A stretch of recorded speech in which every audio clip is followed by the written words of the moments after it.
Yeah, so this week we'll look at the JPYs. They are really looking good and swing perspective. So let's start with the AJ. So here, this is our yearly time frame. You can see this is our resistance area. So we're expecting price to continue to pull down a little bit. So for us to get more information, we can go to the monthly time frame. And on the monthly time frame, this is how it looks like. So establish this area as an area of resistance, and the market has actually tapped into that.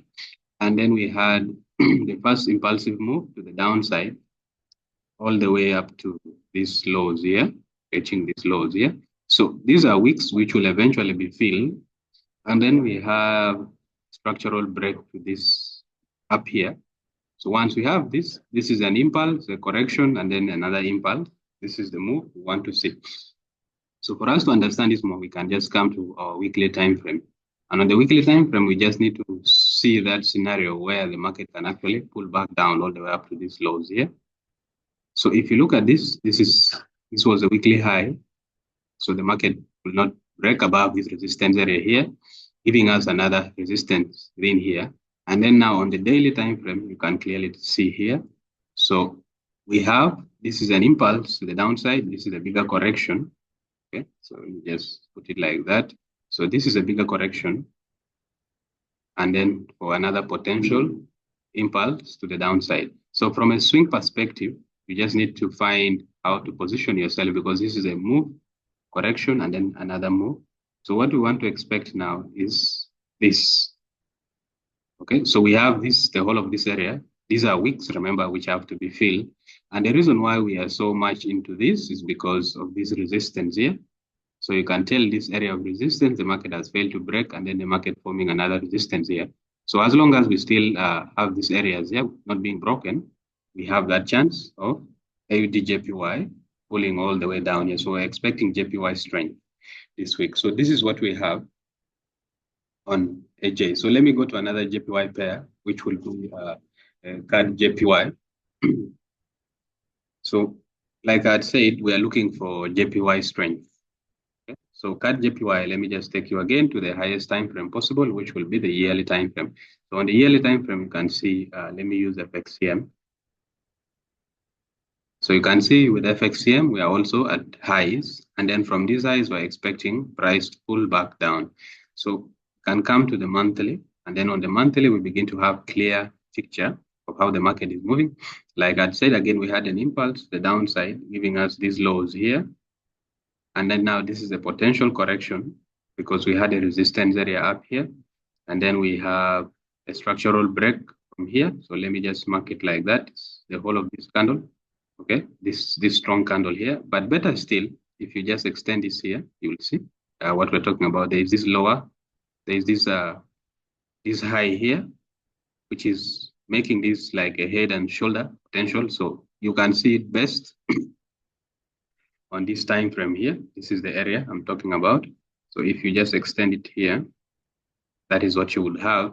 And then on the monthly, we have it in form of a head and shoulder. So this is a strong resistance area. And then when we come to the weekly, this is how it look like.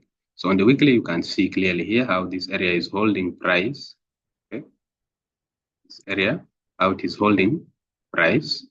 And then we had this resistance we had marked on the yearly. So meaning this looks like an impulse to the downside, a bigger correction to continue down.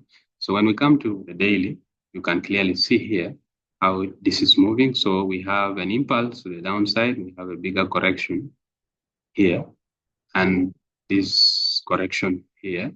So now what we could potentially have is another impulse to the downside from here. And that would be as long as this resistance area holds. And because of this strong candle break, that is likely to looking like the scenario. So we have another strong JPY reflected with CAD JPY. So we have a strong sell. And then let me go to another JPY. So we tend to look at JPYs collectively. So NZD JPY. So looking at it again from the yearly time frame, this is how it looks like. So on the yearly, we have our resistance here. Okay. Then we can now come to the monthly. And the monthly, we also had So from this resistance and this, okay, these are areas the market has failed to break. So we have a resistance, and then we had an impulse to the downside, these wicks to be filled, okay? And then we had a monthly high here, which is also acting as our resistance area. And then from here, we have this scenario, okay? We have this scenario, a resistance that the market has failed to break for long. So on the daily, this is how it looks like. So you can clearly tell here, we have this area, which is very strong resistance area. And then the market seems to be breaking below this other resistance area here, indicating to us that the potential for the market to actually continue to come down is very high. So this is why we're saying throughout this week and the remaining of the month, we have JPYs to strengthen. So this is a swing perspective. And then finally on GBP, JPY, a favorite pair for almost every trader. Okay, so we can look at it also from the bigger picture. Come to the yearly. On the yearly, we have this yearly high here, which is our resistance. Okay, so the market comes, forms a low, pulls back into this yearly resistance, and now is being rejected from further going up. Meaning on the monthly, this is how it looks like. So on the monthly, we have this resistance area holding price currently now. So we want to look for an opportunity because we have an impulse to the downside, giving us this low, and then a bigger correction to the upside, and then the market failing to break past this, all of this area, or what we would have here as your resistance. So from here, we can come to the weekly. So on the weekly, we want to understand price here. So if you look at this strong break here, which is actually below our yearly resistance, which is this area here, meaning we could have a tap into this and then price continues to pull back down. And this is what we exactly have here. A strong break price closing below our yearly resistance. So this is the thing we want to have. So what you want to do now is look for entries, confirmation around this area, and then we can take this trade to the downside here. So this is what we think would actually happen on USD, GBP, JPY. So as long as this area price doesn't break above this resistance, we have that scenario of price trending to the downside. So this is what we have on the JPYs. So they are strong. These are our signal swing perspective. So you just want to now look for entries